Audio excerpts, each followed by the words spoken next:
Okay, back to the board then. Have any other questions, Commissioner Taylor? Well, I do have a question for Mr. Milliron. You mentioned that the cities are the economic engines of the county.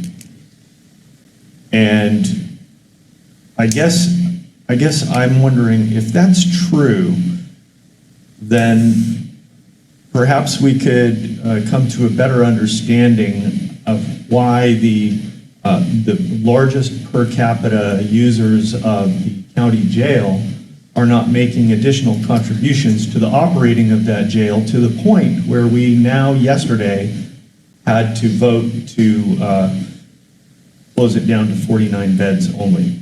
Can you help me to resolve reconcile those two points?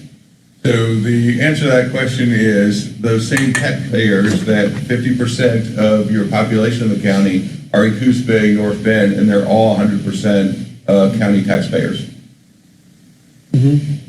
Except, I did a study a while back, a couple years ago, in fact. Take an example of City of Coos Bay.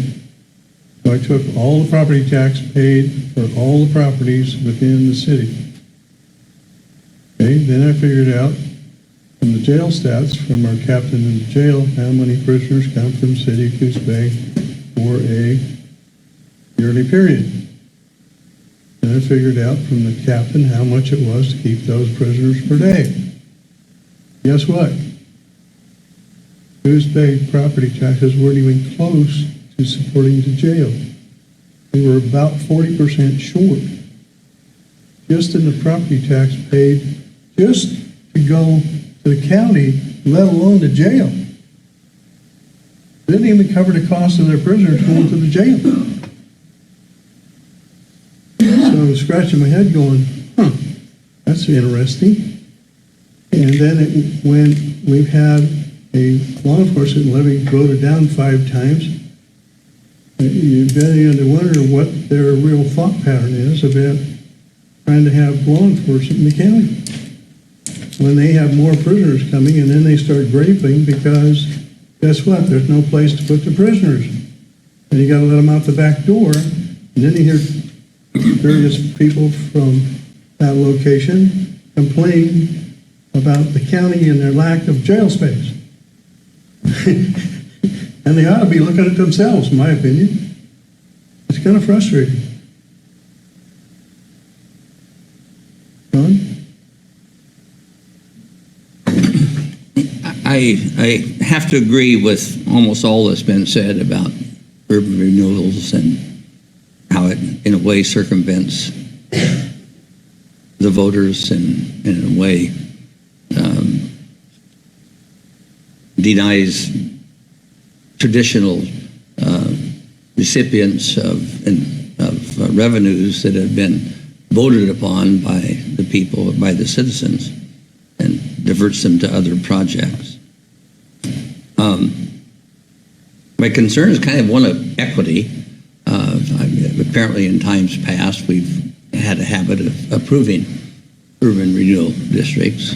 We have a lot of them, way more than even bigger counties in the state have. And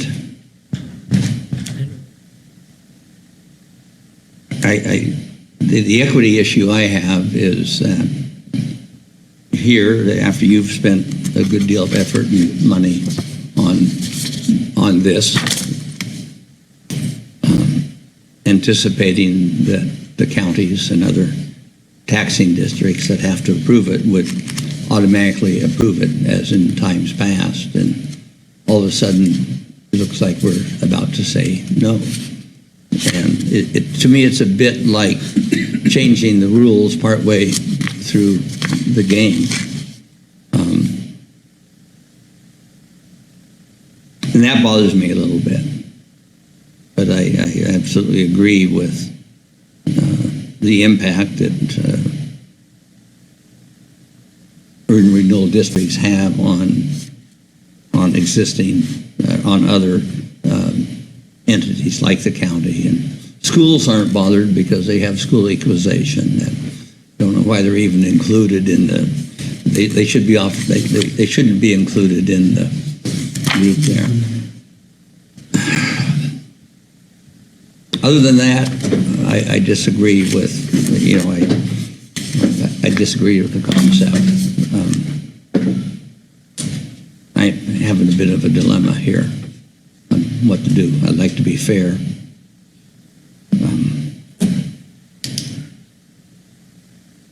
But I also have a responsibility to this county. I guess one question I have, I see urban renewals used for things that would probably happen if private enterprise were just allowed to do this. I look at this a little bit different than that. Tell me what you're going to do with the property. Are you tearing it down and rebuilding? It has to be demolished. It cannot accommodate housing. It won't meet any current codes.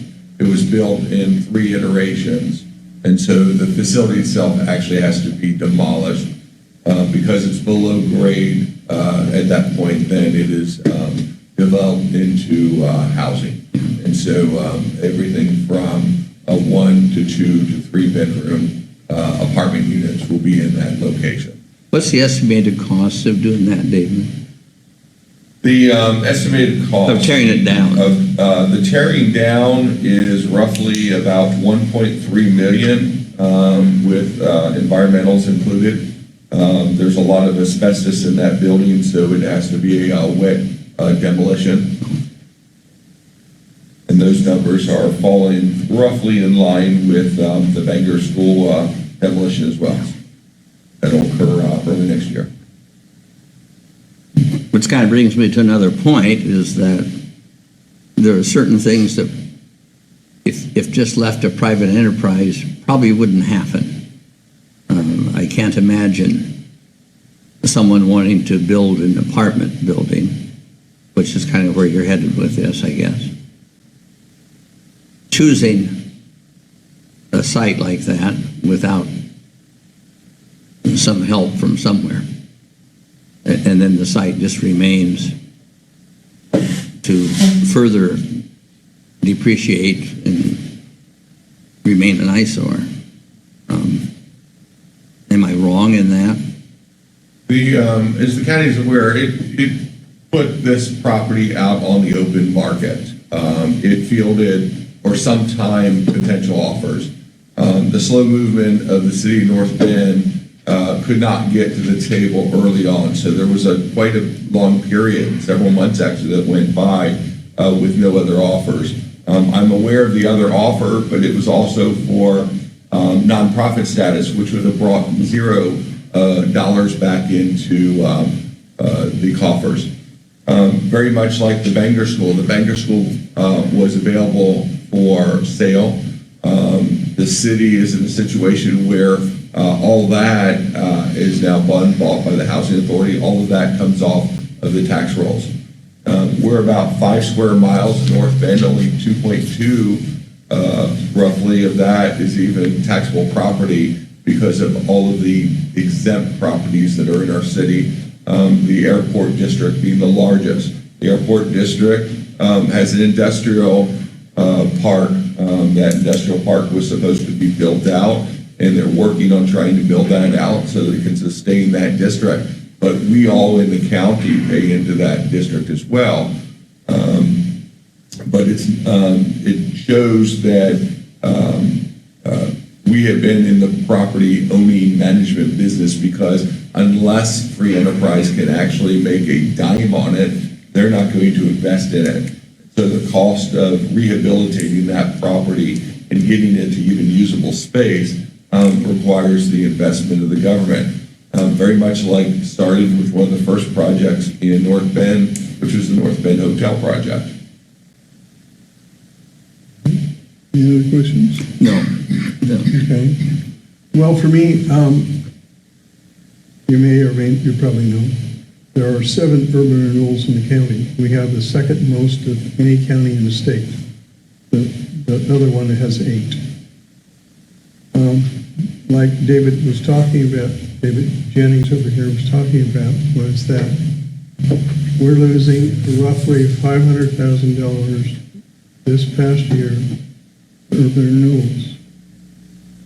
Now, you may not know that the total property tax the county gets to run the general fund departments, that's mostly sheriff and DA, assessor, county clerk, elections, commissioners, all that stuff, is a little over $6 million.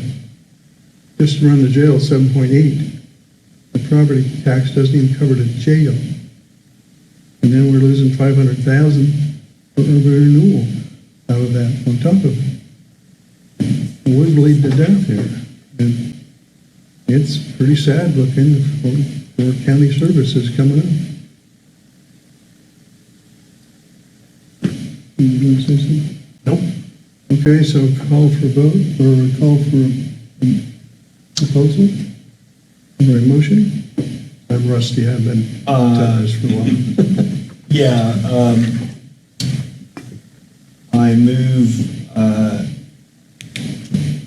for discussion, Coos County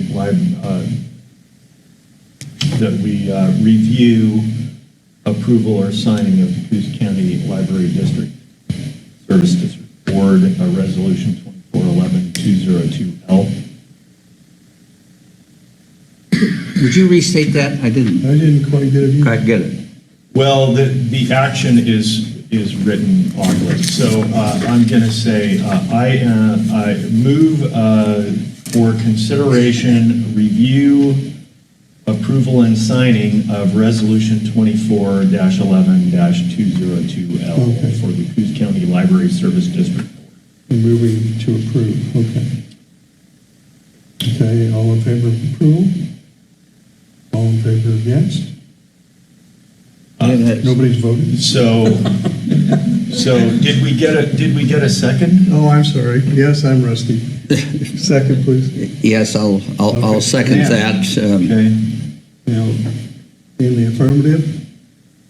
Well, all motions have to be in the affirmative. Okay. And then the vote Yeah, I know, is but- yes or no. Yeah. Okay, And- how do you vote? So obviously, we've completed the review. Yes, we have. I will start, and I'm going to vote against it. And I apologize for that. For the reasons I said earlier, I think this was inequitable. I also think it may cause an eyesore to remain there for a long time to come. But I think it's time for the county to take a stand on urban renewals and the impact upon our finances. And so it's kind of a heavy heart. I vote no. I also will vote no, with no apology, because it's the right thing to do. And the chair votes no. Thank you. Okay.